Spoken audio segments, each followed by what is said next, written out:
জুলাই অভ্যুত্থানে ছাত্র জনতার উপর হত্যাযজ্ঞ চালিয়েও টিকে থাকতে পারেনি আওয়ামী লীগ। ক্ষমতা ছেড়ে দেশ থেকে পালিয়েছে শেখ হাসিনা সহ একঝাঁক নেতামন্ত্রী। পালিয়েও খুশ মেজাজে দেখা গেল তাদের। আওয়ামী লীগের কর্মীরা তোপের মুখে থাকলেও বিয়েতে আনন্দ ফুর্তি করে বেড়াচ্ছে সাবেক এমপি মন্ত্রীরা।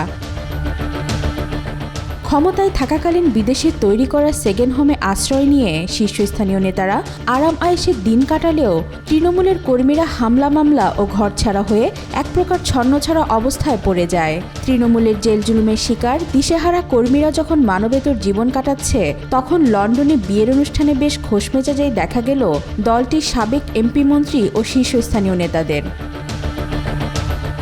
সর্বশেষ লন্ডনে যুক্তরাজ্য আওয়ামী লীগের সাধারণ সম্পাদক সৈয়দ সাজিদুর রহমান ফারুকের ছেলে ফায়াজ রহমানের বিয়ের অনুষ্ঠানে দেখা গেছে পতিত আওয়ামী লীগ সরকারের সাবেক অন্তত 4 জন মন্ত্রী ও প্রতিমন্ত্রীকে, যেখানে নেতার ছেলের বিয়ে উপলক্ষে একসঙ্গে মিলিত হয়ে ভুরিভোজ সারতেও দেখা গেছে তাদের। লন্ডনের ওটু এলাকায় স্থানীয় সময় রবিবার ইন্টারকন্টিনেন্টাল হোটেলে এই বিয়ের অনুষ্ঠানের আয়োজন করা হয়।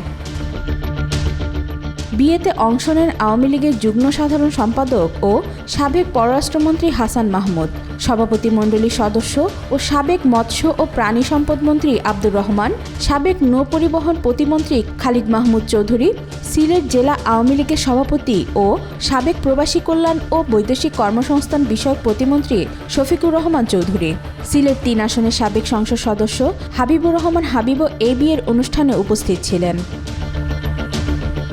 আওয়ামী লীগ নেতার ছেলের বিয়েতে সাবেক মন্ত্রীদের এমন উপস্থিতিতে বেজায় নাখোশ আওয়ামী লীগের একাংশ।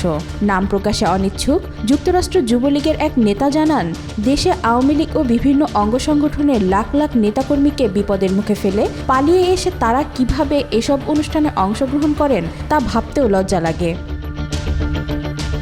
ওয়াহিদা পারভিন ইশিতা, আজকাল।